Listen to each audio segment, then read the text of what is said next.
Boker Tov Bezrat Hashem Yitbarach. Nous sommes ce matin le mardi 22 du mois de juillet, le 26 du mois de Tammuz.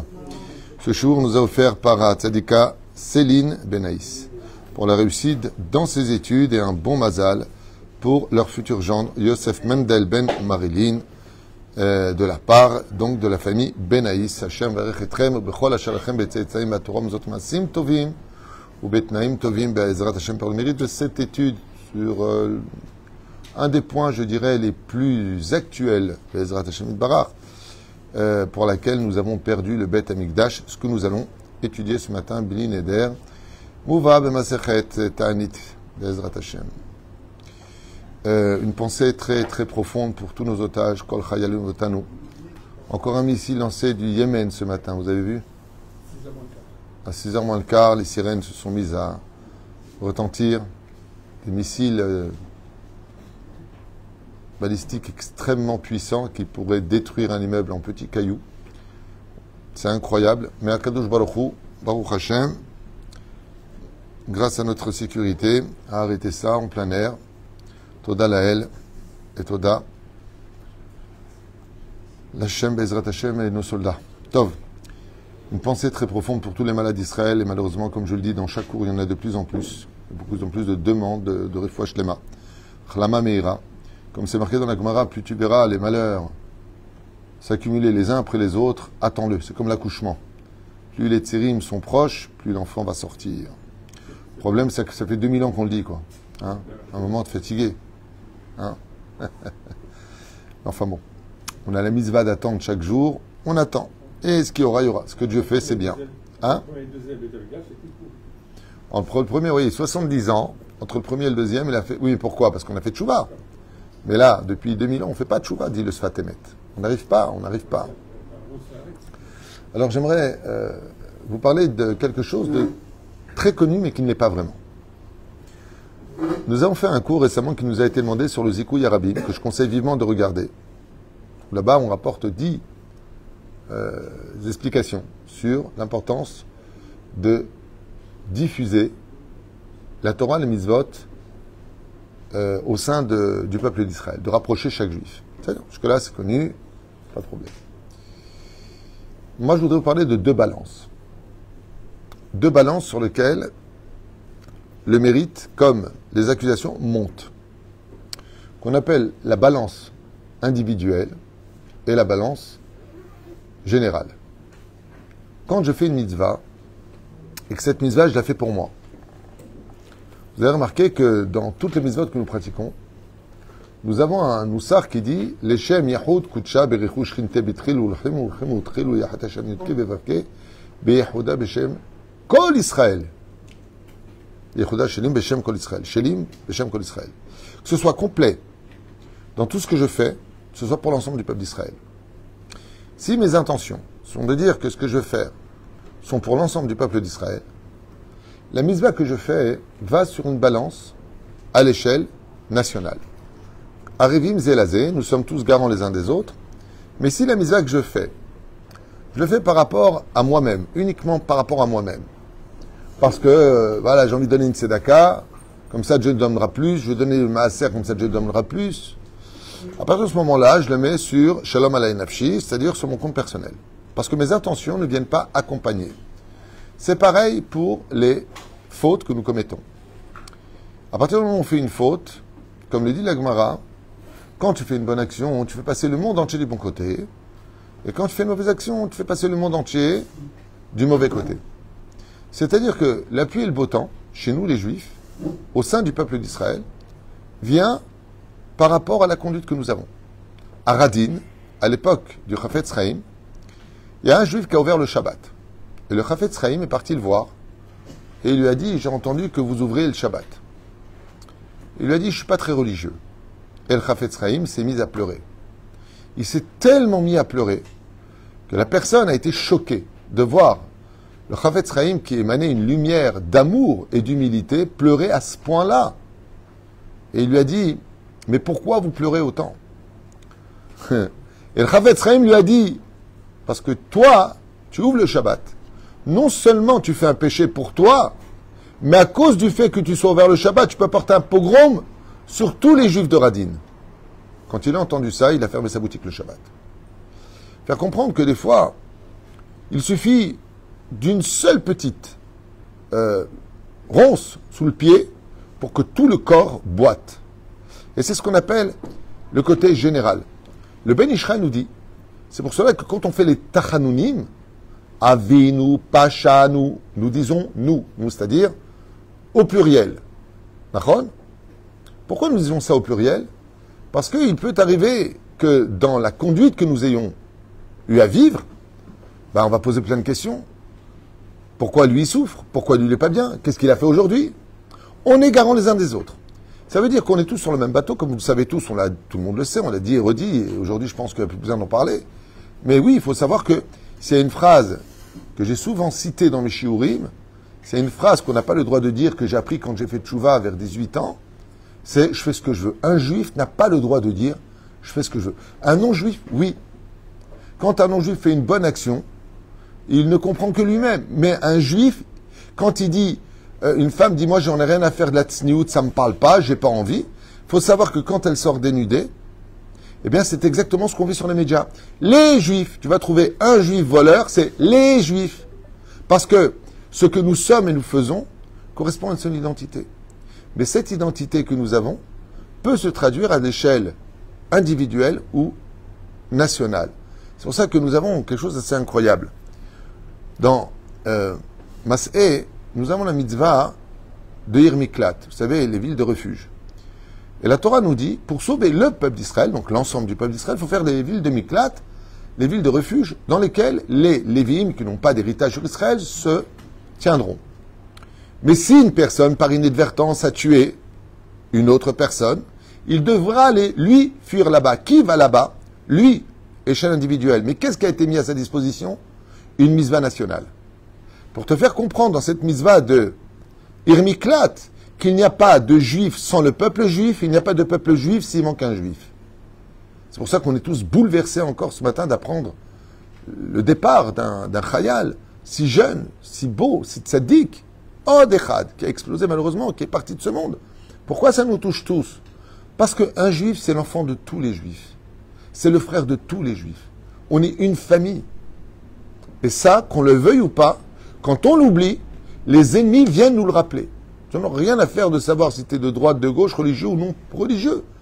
Ils s'adressent à toi, vous les juifs. En touchant un juif, tu touches, comme tu dirais, le doigt d'une main. Tu tires sur le doigt d'une personne, ça va, c'est un doigt, c'est pas tout le corps. Il est minoritaire, mais c'est tout le corps qui a mal. Et c'est tout le corps qui va à l'hôpital. C'est exactement ce que nous sommes. Il n'y a pas d'individualisme dans le judaïsme. La Torah et les mitzvot vont coaguler toutes ces expériences et toutes ces idéologies qui sont toutes différentes les unes des autres, chez Panim la Torah, mais qui vont nous amener à vraiment comprendre que ce que nous sommes, c'est nous. Quand un juif donne de l'argent à un autre juif pour qu'il fasse Shabbat, il s'est donné à lui-même de l'argent. Il s'est donné à lui-même cette possibilité. Imaginez dans le corps humain que le foie, il dit non, moi je refuse de donner aux intestins. La maréchette haïkoul, tout ce que nous avons à l'intérieur, c'est un qui engendre l'autre. C'est une suite d'un conduit qui donne des résultats pour arriver à avoir santé et dégager tous les déchets.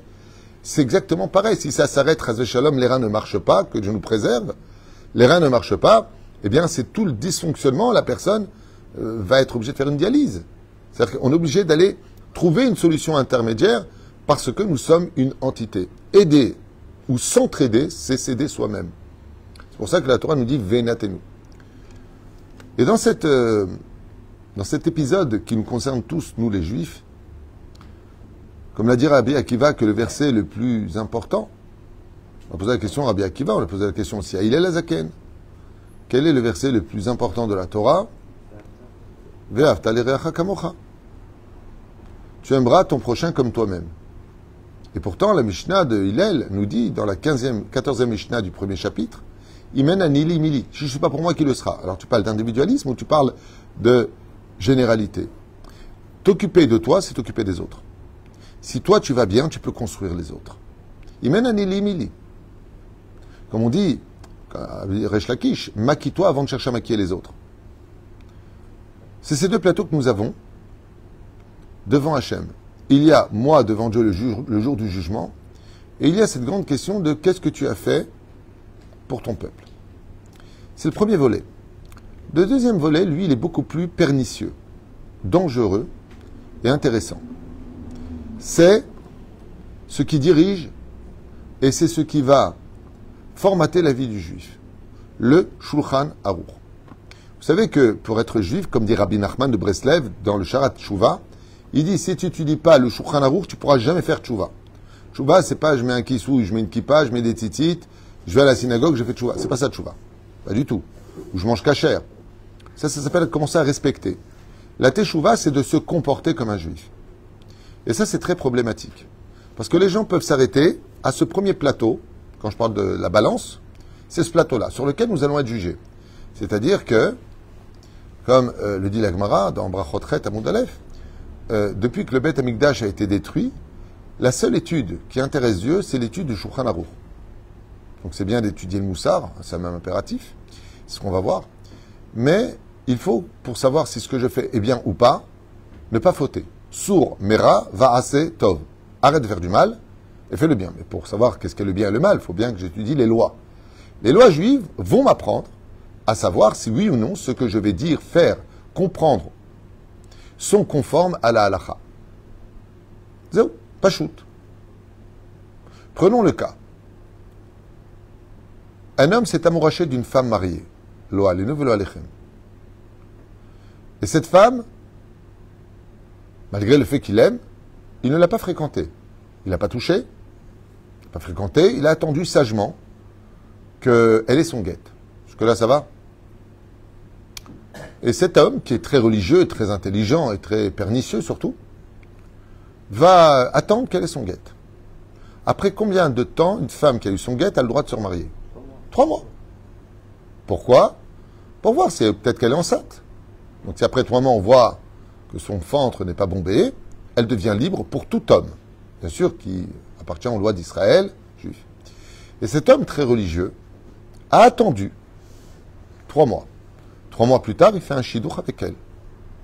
Ils se marient ensemble et ils sont très heureux. Est-ce que cet homme-là est un tzaddik ou un rachat? C'est une question que je vous pose. Non, non, non. Est-ce que dans l'état actuel des choses, cet homme-là est un tzaddik ou un rachat?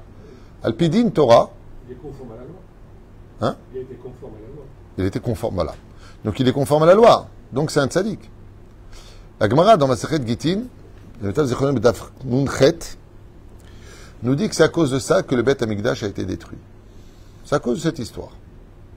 C'est-à-dire qu'on peut être tout à fait un tzaddik, alpi halacha, mais une pure ordure, alpi moussar. Je vais m'expliquer clairement. Il n'y a pas simplement ce que je suis et ce que vous êtes qui va former le nous, c'est-à-dire l'ensemble du peuple d'Israël, Shema Israël, Hashem Elokeinu, Hashem Echad, ce qui va nous unir. Mais il y a aussi cette extraordinaire épice de la halacha. Et l'épice de la halacha, c'est le moussar. C'est pour cela que c'est vraiment un conseil que je voudrais vous donner pour ceux qui me suivent et qui me font confiance dans mon étude. Avant de vous mettre à étudier du Zohar et de la Gemara et toutes sortes de livres d'abracadabra, d'abord, halacha moussar. D'abord! C'est pas l'étude de la Gemara qui ramènera le temple. La Gemara, c'est la Torah orale. Bien sûr qu'il faut l'étudier. Quelqu'un qui n'étudie pas la Gemara, il n'a pas étudié la Torah orale. Mais, d'abord, comporte-toi comme un juif. Mishnah Brura, Chazon Ovadia, Yabia Omer, Yahavedaat, Alichot Olam. Étudie la Torah, étudie la halacha. Ma mutar, ma asur. Qu'est-ce que j'ai le droit? Qu'est-ce que j'ai pas le droit? Deuxième étude qui doit impérativement accompagner cela, sinon c'est la perte du temple, c'est la catastrophe, c'est la ruine du peuple d'Israël. C'est que dans la halacha se mêle quelque chose qu'on appelle la moralité juive. Est-ce que c'est moral? Oui, c'est permis, mais est-ce que c'est moral? Alors pour ceux qui ne comprennent pas ce que je raconte, nous allons revenir un temps soit peu en arrière. Et on peut donner des exemples comme ça pendant des heures de toutes ces personnes qui, au nom de la halacha, ont ruiné l'identité d'Israël et font perdre le temple. La Gemara, dans Ta'anit, dans Gittin, Slicha, nous raconte pourquoi le Beth Amikdash a été détruit. Alors, 2 hérésies sont racontées, Nun Zayin, Nun Chet. Kamsa et Bar Kamsa, l'erreur qu'a commis le fameux serviteur de cette grande fête qui avait été organisée avec tous les Chachamim, il s'est trompé comme ça, il a pris Bar Kamsa, il lui a dit c'est pas comme ça qu'on fait les choses. Verroulé, très bien. Tout le monde connaît cette histoire, pas besoin de revenir dessus. Il l'a humilié en public, et donc lui, très fâché de voir que les Talmidei Chachamim n'aient pas réagi. Pourquoi? Parce qu'ils n'ont pas voulu contrarier ce richissime qui peut-être leur tenait les yeshivot. J'en sais rien. En tout cas, la Gemara nous dit que quand il a regardé les Talmidei Chachamim, je me suis fait humilier en public devant vous tous et vous ne réagissez pas. Vous avez manqué de moralité. Vous avez manqué de courage. Un vrai rave ne doit pas être dépendant de ses donateurs. Il ne doit pas être dépendant de qui que ce soit. Il travaille pour Hachem. Il ne doit pas avoir peur. Il doit dire les choses telles quelles. Al tiftuchu min divin, kenem kol yeshua. Kadosh nous dit, si tu mets ta confiance en un donateur, je te mets entre ses mains. Mais si tu as confiance en moi, la roue tourne. Ce donateur lui-même, demain, il peut devenir celui qui tend la main. Fais attention. Travaille pour Hachem. Chers amis, écoutez bien, cette histoire que tout le monde connaît, mais je la raconte en l'honneur du Khurban Bet Amikdash. Pendant cette période de Ben Hametzarim, c'est de ça dont il faut parler. Cet élève dont je vous parle, c'était un élève d'un grand sadique. Là-bas, il donne les noms, Jérusalem, et il a fait en sorte que cette femme, qui était un peu mauvaise avec son rave, l'élève lui a dit que votre rave, elle vous respecte pas, c'est pas joli comment elle vous parle. Il a raison, il défend l'honneur de son rave. Quel tzaddik. Pourriture, oui. Bah, sauf le rave, il conclut que c'est vrai qu'elle ne le respecte pas, en public, elle lui parle mal. C'est pas digne d'un rave comme lui. Donc il lui donne le guet, seulement il faut payer la dot. Alors lui, qui avait de l'argent, il était menuisier, avait une usine de menuiserie, de meubles, il lui prête l'argent, il lui fait un contrat. C'est comme ça qu'on fait. Et ce qu'il fait, c'est une misa ou pas de prêter de l'argent. Il lui prête l'argent. C'est magnifique. C'est un vrai tzaddik. Il sauve l'honneur de son rave, cette pourriture. Pourtant, il fait des belles mitzvot, mais les intentions sont impures. Il lui prête l'argent. Il divorce. Et lui qui est amoureux d'elle et elle qui est amoureuse de lui se sont mariés 3 mois plus tard. Seulement voilà que le 4e, 5e mois passe et le rave doit rendre l'argent qu'il a emprunté. Comme dit le roi David, celui qui s'en pratiquant pas est appelé rachat. Alové vénomé Shalem. Donc il vient le voir avec, excusez-moi, avec votre rave. Vous êtes un tzaddik. Vous m'avez dit, dans 5 mois, vous me remboursez. Les 5 mois sont arrivés. Pag Azman, Piraon, paye-moi. Et le rave lui a dit, tu sais, j'ai divorcé d'une femme, tu as raison. Je ne peux pas te rembourser, j'ai pas d'argent. Qu'est-ce qu'on fait dans ce cas-là quand on ne peut pas rembourser et qu'on n'a pas d'argent? On ne fait pas comme aujourd'hui, j'ai pas d'oseille, qu'est-ce que tu veux, comme ça. Tu connais les gens qui savent s'emprunter et pleurer, qui t'envoient balader au lieu de te rendre l'argent? Eh bien, ils travaillent. C'est, je ne peux pas te rembourser, mais tu as besoin d'un serviteur. Combien tu le payes par mois, par jour? 1 rouble, on va dire un zouz. Je te devais par exemple 100 zouz, ça fait 100 jours de travail. Ben, je vais travailler pour te rembourser. Prends pas un étranger, je le prends.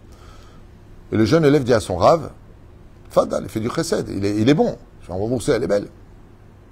Et le rave n'était pas au courant de ce mariage. Et quand il arrive à la maison, là, lui qui avait l'habitude d'avoir un serviteur remplacé par le rave, du vin s'il vous plaît.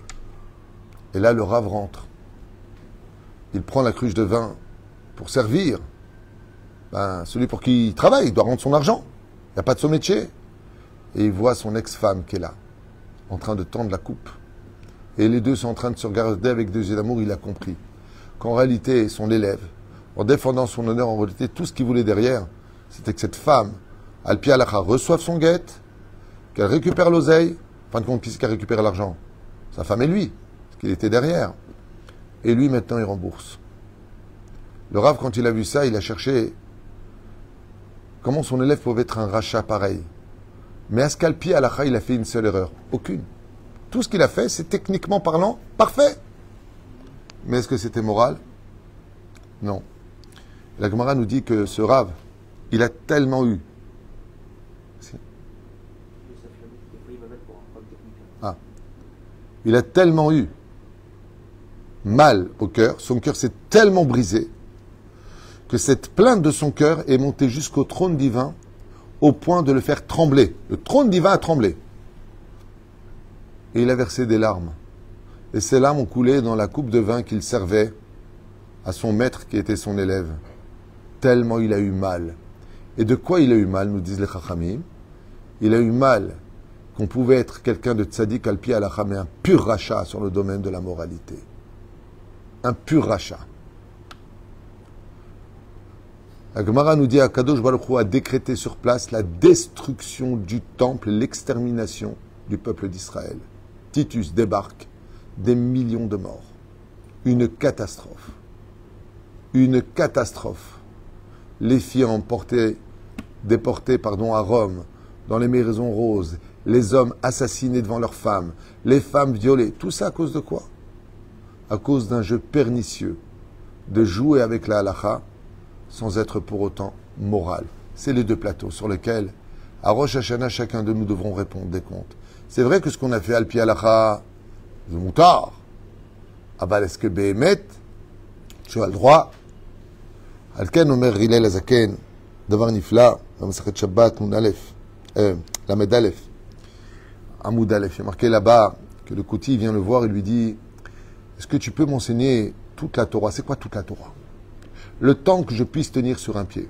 C'est un sujet que j'ai déjà développé dans les cours. Très intéressant, l'histoire de se tenir sur un pied. C'est pas du tout ce qu'on pense. C'est pas le fait de tenir. Il y a justement l'histoire du pied, c'est la moralité et la halakha. Je vais pas revenir dessus puisque c'est un cours que j'avais déjà fait. Et il dit c'est très simple. Tu veux savoir c'est quoi toute la Torah? Ça veut dire quoi toute la Torah? C'est-à-dire tous les enseignements de la Torah, qu'ils soient les lois de la Torah ou la moralité de la Torah. Ne fais pas à autrui ce que tu n'aurais pas voulu qu'on te fasse. C'est-à-dire que même al pi halakha, si, par exemple, j'ai un patron qui m'apprend le métier, et grâce à lui, j'ai appris le métier. Maintenant, je trouve que, à la limite, l'élève a dépassé le maître. Et ce que je vais faire, c'est ouvrir la même boutique juste en face. Je fais concurrence. J'ai le droit, le pi halakha? Bah, c'est Dieu qui donne à Parnassa, pourquoi tu te plains? Je t'ai rien volé, je t'ai pas pris tes clients, j'ai rien fait de mal. J'ai pas envie d'être toute ma vie ton ouvrier. Mais le Balabait, le patron qu'il a engagé à l'époque, alors qu'il pleurait: je vous en supplie, je vous décevrai pas, j'ai pas de travail, aidez-moi. Toujours pareil, quand on a besoin, on sait pleurer, on sait convaincre. Et quand il ouvre en face. Il dit: écoute, je t'ai pris aucun de tes clients, j'ai rien fait de mal, la rue appartient à tout le monde, techniquement il a raison. Dans la Torah, cet homme-là est appelé Racha Gamour. C'est une ordure. Dieu, il vomit ses prières. Lama. Kfiyut Tova. Est-ce que tu tiens compte que ton patron, maintenant, toujours, il te voit et qu'il comptait sur toi et toi, tu es juste en face? Va de plus loin. Bien sûr que tu peux, mais tiens compte de la douleur de l'autre. Tiens compte de la douleur de l'autre. Tu n'as pas le droit de construire Alpidin Torah. Quelque chose. C'est pour ça que d'ailleurs tous les Dayanim, enfin, dignes de ce nom, sont froissés personne. J'entends des choses qui sont tellement incroyables que doivent toujours chercher la pshara. C'est quoi la pshara? Le compromis pour que les deux sortent non froissés. Non froissés. Les sages nous disent que ce qui peut le plus bloquer le mazal d'une personne, c'est quand sur ton chemin tu as froissé le cœur d'un juif et que tu t'en vas parce que tu avais raison. Tu avais raison. Prenons le cas qui est constitué par nos sages très intéressants. Dans quelles conditions une shechina quitte la maison pendant Shabbat? Les anges viennent, ils bénissent, ils voient la table qui est dressée, les lumières, le lit, comme dit la Gemara. À partir de quand la shechina s'en va? Quand au nom de la Torah, je vais commencer à crier. Au nom de la Torah, je vais commencer à insulter. Au nom de la Torah, je vais commencer à enlever cette harmonie qui restait. C'est-à-dire que j'aurais raison. Et que tu fais d'éducation, et on a marre de sauter sur les fauteuils, et quand je suis en Torah, vous devez vous taire. Commence à hurler. Alors que la Torah, qu'est-ce qu'elle te dit? Elle te dit deux choses. Si tu n'es pas écouté quand tu te fais un Dvar Torah, c'est que peut-être tu ne le mérites pas encore. Peut-être tu ne le mérites pas. Peut-être tu n'es pas assez intéressant, on s'y remet aussi en question. La vérité, il y a des gens qui font des Dvar Torah, tu as envie de te suicider. Ah, ils te prennent un livre et ils te lisent le livre. Mais tout le monde peut le faire. Et c'est long. Et c'est long. Ils te disent, chut, j'ai pas fini. Donc, parce que Rachid dit, et le mec il a oublié de quoi il parlait. Fais un bar Torah, tu le prépares. Ou fais quelque chose de court. Fais quelque chose de pur. Vous savez, je trouve que la Torah c'est comparé au diamant. Tu as des gros diamants qui valent beaucoup moins qu'un petit diamant. C'est une question de cara. C'est à l'intérieur. J'ai appris ça il n'y a pas longtemps.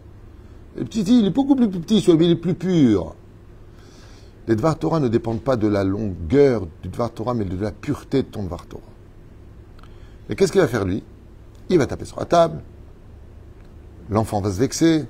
La mère va le prendre parce qu'il pleure. Elle lui dit c'est pas possible, c'était pas le moment. Laisse-moi servir déjà le poisson. Le moment pour faire un Dvar Torah, c'est quand tout le monde mange. Parce qu'il parle pas, il mange. Ça c'est encore un... Ou alors quand en semaine, c'est dans l'avion, quand il ferme la porte, personne ne peut sortir. La reine, Bezrat Hashem. Au nom de la Torah, je vais exiger des choses de façon très maladroite. Et donc, crier, pourrir l'ambiance, aller dans ma chambre, ne plus manger, en disant, regardez, quoi, je fais un Dvar Torah, c'est Shabbat, vous parlez de Chol. Sodek, trouve l'idée, parle dans l'oreille. Tu prends par exemple ton fils, regarde, viens, je te parle de côté 2 minutes, je t'en prie, regarde. Ça fait 1 heure que tu parles de Chol, tu parles de voiture. C'est Shabbat, on est à la table, on a toute la semaine. Fais l'effort d'éviter de parler de ça. Pardon. Moi, ça me dérange, fais-le pour ton père. Le fait. Ça ne veut pas dire qu'il ne va pas continuer, hein. Surtout notre génération, quoi. Ah ouais, c'est ça que tu veux pas que je parle. Je vais parler de ça. Vas-y, Pérouche, c'est d'abord pour lequel, bien sûr qu'on doit être minutieux de la halakha. On doit être les gardiens de la halakha. Mais tout ce qui nous concerne tous, autant qu'on est, doit être mené sur le fait que Be'ezrat Hashem Yitbarach, comme je vais raconter cette histoire, Alpidin Torah, d'un couple. J'ai raconté cette histoire il y a 1 mois et demi à peu près, et je la raconte pour 2 raisons. La première, c'est qu'elle est d'actualité pour le cours. La deuxième, je fais ce que je veux. Bon, c'est pas une vraie raison, mais c'est une raison tunisienne. Et voilà ce qui a marqué. Un couple a eu beaucoup de mal pour avoir un enfant. Et il y a un nom qu'ils ont particulièrement toujours voulu donner à leur enfant. Et voilà qu'après des prières et avoir fait tellement de tipoulim, de soins pour tomber enceinte, elle tombe enfin enceinte, bien d'un garçon. Tombe enceinte d'un garçon. Et là, à ce moment-là, quand cet événement a lieu, au même moment, au 2e étage, la maman qui y vivait, avec son fils de 4 ans, on entend des hurlements, le Alenu Velo Alechem, le petit est tombé par la fenêtre, il est tombé sur la tête et il est mort. Maintenant, eux qui habitaient dans le même immeuble et qui ont eu cet enfant, ils vont voir le Rav qui habite au 3e étage. Il y avait un Talmid Chacham qui habitait là-bas. Ils ont dit, celui-là, il connaît bien les secrets des noms. Nous, on a un nom qui s'appelle Michael. Michael en hébreu. Michael en français, c'est Michael. Pas Michael, Michael en hébreu. On va voir le Rav, qu'est-ce qu'il pense de ce nom? Est-ce que c'est un nom bien? Est-ce que c'est un porte-bonheur? Est-ce que c'est ça? Et quand ils ont été voir le Rav, il leur a dit, vous êtes mes voisins du dessus? Il a dit, ok. Il a dit, vous ne pouvez pas donner ce nom. Je ne vous conseille pas du tout de donner ce nom. Et la femme, elle dit au Rav, pourquoi c'est interdit? Il dit non, c'est pas interdit. À ce moment-là, hein, le père, il dit, je vous dis la vérité, c'est le nom de mon père. Vous savez qu'on a la tradition de donner à nos enfants le nom du père. Au moins, en 2e prénom, c'est une tradition. C'est pas une obligation, mais c'est une tradition qu'il faut... Surtout que les grands-parents se vexent souvent de ça, quoi. Tu vas pas nommer... Ouh. Il y en a qui font de leur vivant, il y en a qui font à la mort. Chacun ses traditions. Le Rav, il regarde comme ça. Et alors, vous allez vivre ici longtemps? Oui, on a acheté l'appartement. Le Rav, il leur a dit, vous ne pouvez pas l'appeler Michael. Alors, mais Gvodarav, si c'est pas interdit, le nom n'est pas bon, il dit, le nom est bon. C'est un joli nom, Michael. C'est un nom d'ange, mais pas n'importe lequel. C'est le garant d'Israël, c'est le Kohen Gadol d'Israël dans le ciel. C'est un beau nom. Mais il ne faut pas l'appeler comme ça. Alors la femme lui dit, Gvodarav, je ne veux pas insister lourdement, mais pourquoi? Elle lui a dit, parce que si vous le faites, vous rendrez des comptes devant Dieu. Mais qu'est-ce qu'on a fait? dit la voisine du dessous, son fils qui est décédé, oui, on a entendu, la pauvre. Il s'appelait Michael. Et quand votre enfant va grandir, puisque vous avez acheté ici, vous êtes là pour de nombreuses années, Michael, n'oublie pas d'acheter du lait, Michael, ne rentre pas tard. Vous savez combien de souffrances vous allez occasionner à cette femme, qui chaque fois qu'elle vous entendra appeler le petit Michael, vous allez remettre l'image de son fils de 4 ans qui est parti de ce monde. Quand ils ont entendu ça, ils se sont mis à pleurer. Alpi Alacha, ils peuvent l'appeler Michael. Moutar, quoi, c'est le nom du père en plus. Alors le Rav lui aura dit, vous l'appelez Michael en deuxième prénom. Quand vous êtes en dehors, quand il y a le père chez eux, vous pouvez l'appeler Michael pour honorer le père. Aval ici, ne l'appelez jamais Michael. Appelez-le Raphaël, appelez-le d'un autre prénom. Comme un des plus beaux prénoms, Inon. C'est un très bon prénom. C'est le nom du Mashiach, c'est un nom de qualité, Inon. Mais la reine, le Rav, il leur a dit, si vous me posez la question, il n'y a pas qu'est-ce qui est permis ou pas permis, est-ce que le nom est bon ou pas. Il n'y a que ici, aujourd'hui, il y a une femme qui a perdu un enfant, qu'elle ne s'en remettra jamais toute sa vie, que quand viendra ses 13 ans, elle pleurera, parce qu'elle a dit, tu te rends compte, aujourd'hui, on aurait fait la bar mitzvah. Aujourd'hui, quand votre fils va se marier, il viendra à la maison, Mazal Tov Michael, un beau mariage. Cette femme par la fenêtre, moi, j'ai pas connu ça pour mon fils. Vous n'avez pas le droit d'apporter des douleurs aux autres. Faites attention. Même si Alpi Halacha, les choses sont permises, ne fais pas une mitzvah sur le dos d'une avera. Et ça, c'est les deux balances. Et ce qui manque à notre génération d'Afka, on peut dire que, ça me rappelle un peu l'histoire du Lashon Hara, les gens n'arrivent pas à comprendre que le Lashon Hara, c'est dire des vérités de façon péjorative. C'est-à-dire, je veux le dire sur un ton réprobateur. Mais je dis des vérités. C'est ça le Lashon Hara. C'est ça qui a détruit le temple. Est-ce que j'ai le droit de mentir? Non. Alors dire des vérités, oui. Oui, mais c'est pas moral comment tu le fais. Vous comprenez c'est quoi la Lashon Hara? C'est ce qui vient jongler entre ces deux pôles, que sont les lois juives, et l'intention qui compte. Si je fais du Lashon Hara dans l'intention de construire, est-ce que j'ai le droit? Oui. Le but, c'est, je vais te dire quelque chose, parce qu'il y a un intérêt positif à cela, pas péjoratif, constructif, pas destructeur. Sinon, c'est assourd. Et tu perds toutes tes mitzvot qui vont chez l'autre. Et lui, il te donne toutes ses avérotes. Yam mal rasra, parle de personne. Pourquoi? Parce que c'est pas moral. Et ce qu'on oublie très souvent, c'est que la moralité d'une personne, c'est l'identité même de tout notre judaïsme. Derech Eretz kadma la Torah. Bien sûr, même si le mot Derech Eretz veut dire le chemin de l'époque dans laquelle tu vis. Et pour Shadabar que Béhémet, il est impératif de pouvoir, Bezrat Hashem, faire les choses en veillant bien à ce que le cœur de l'autre ne saigne pas à cause de toi. Sois toujours celui qui soit le dernier de la liste, qui sera présent pour faire du mal à autrui. Même si des fois, pour guérir, il faut faire des opérations. Pour guérir, il faut des fois passer par des chemins ambigus et très difficiles. Je finirai avec quelque chose de Rabbi Moshe Ederi Zatzal. Rabbi Moshe Ederi, quand il m'a appris à lire l'hébreu, c'est lui qui m'a fait faire tchouva. Je ne comprenais pas très bien ce qu'il me disait. Il me dessinait les lettres. Il disait, allez, répète. Je n'ai pas ton don à toi. C'était très dur pour moi au début. Je ne voulais pas le décevoir parce que je l'aimais d'un amour incroyable. Sa douceur, sa gdoucha. Et je me rappelle d'une chose, c'est que chaque fois qu'il finissait de m'enseigner, il me demandait si ça allait, s'il n'avait pas été trop dur, est-ce que je t'ai pas vexé, est-ce que tu t'es pas senti diminué, ça va, tu es sûr?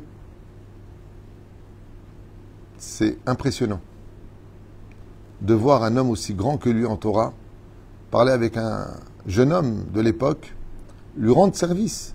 Je ne le payais pas pour ça. Il m'enseignait la Torah, il m'enseignait les lettres, il me donnait des bons conseils, et à la fin il me disait, ça va? Akol Beseder, c'est-à-dire, je n'ai pas été trop dur. En deux mots, il me demandait s'il me devait des excuses. Jusqu'au jour où c'est arrivé. Un jour, devant tout le monde, je lisais les Télim pour la Haskara de ma grand-mère, Et il s'est passé deux choses avec lui. Ah, je vous raconte tout. C'était pendant Shabbat Kodesh. Il a fallu que j'aille le chercher. Moi, j'habitais à Beaumarchais à l'époque, entre la Bastille et la République. Et lui, il habitait rue Rodier. C'est à côté des Galeries Lafayette. C'est une sacrée marche. Mais c'est dans la ville. Et pour qu'il vienne à l'Askara de ma grand-mère Shabbat pour faire des Dvar Torah, c'était dans le salon. Je suis allé le chercher et revenir avec lui. Donc je suis arrivé jusqu'à rue Rodier.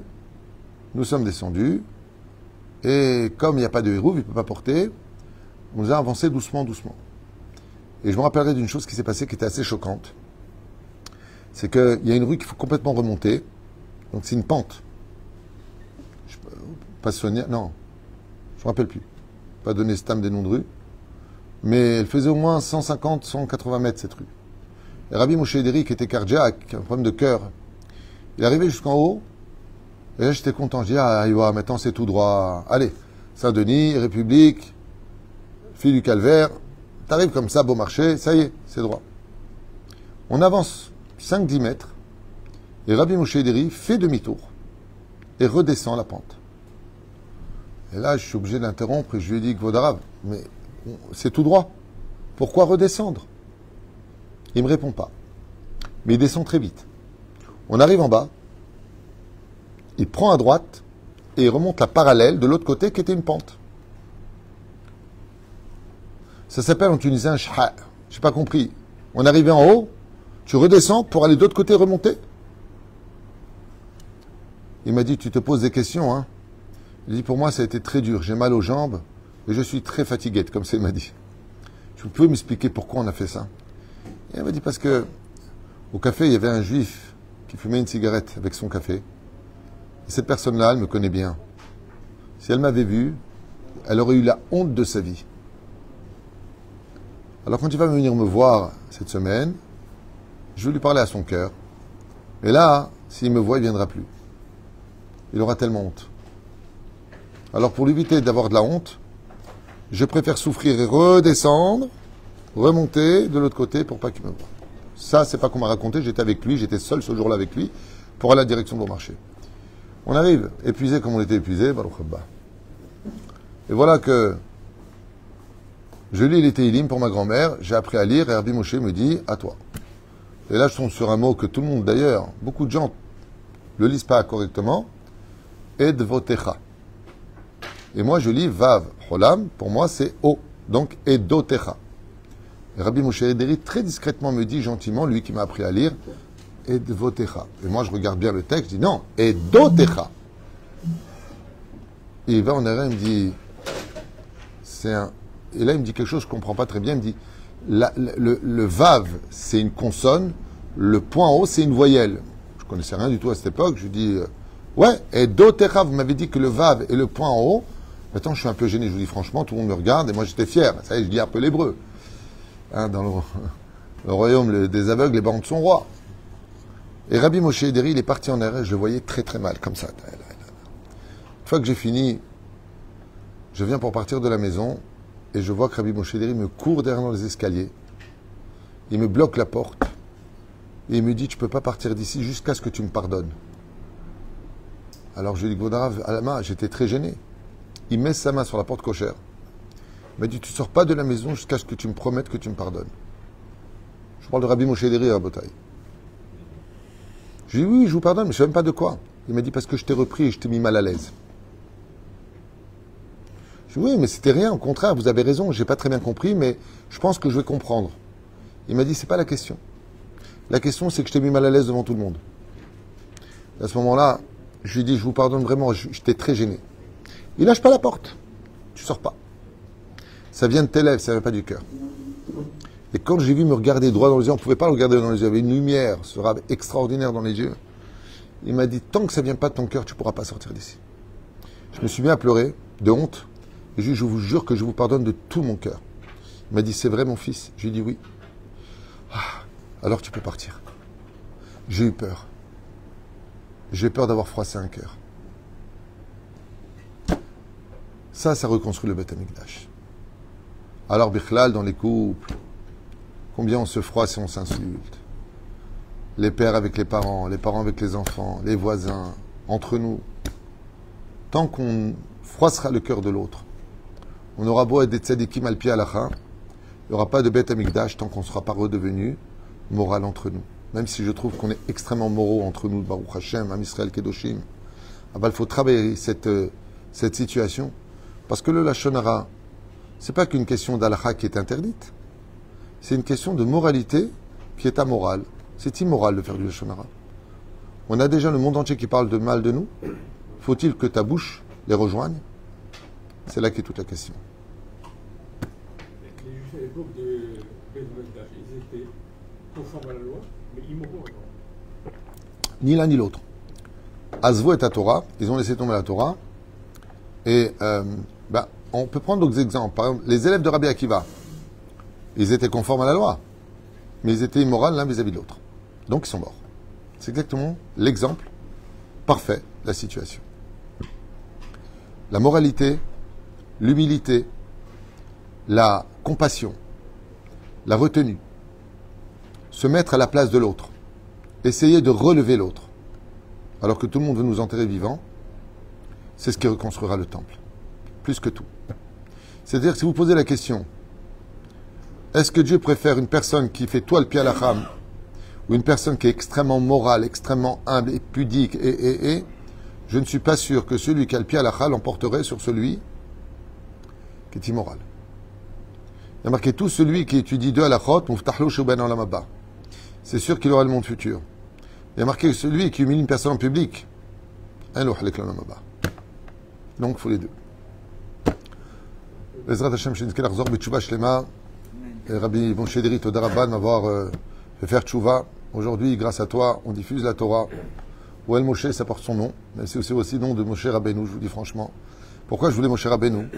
Parce que Moshe Rabbeinu, il n'y avait pas de tendance Breslev, Lubavitch, Rav Kook, Rav Ovadia. À son époque, il y avait Moshe et le peuple. Et moi, mon combat aujourd'hui, c'est de faire aimer tous les rabbanim, toutes les tendances, dans le cœur de chaque juif. J'ai lancé cette initiative il y a 36 ans en arrière. Quand j'ai fait tchouva, j'ai étudié pratiquement toutes les tendances en Yeshiva. Et je me suis rendu compte qu'ils avaient tellement tous raison et que tout le monde méritait notre respect et surtout notre amour. Et ça aussi, c'est un des points les plus importants de la moralité juive. Personne n'a le droit de critiquer aucune tendance, et à plus forte raison nos rabbanim qui détiennent chacun d'entre eux un des puzzles de vérité qui ensemble forment l'image du Créateur du monde, l'amour du prochain. Pour tout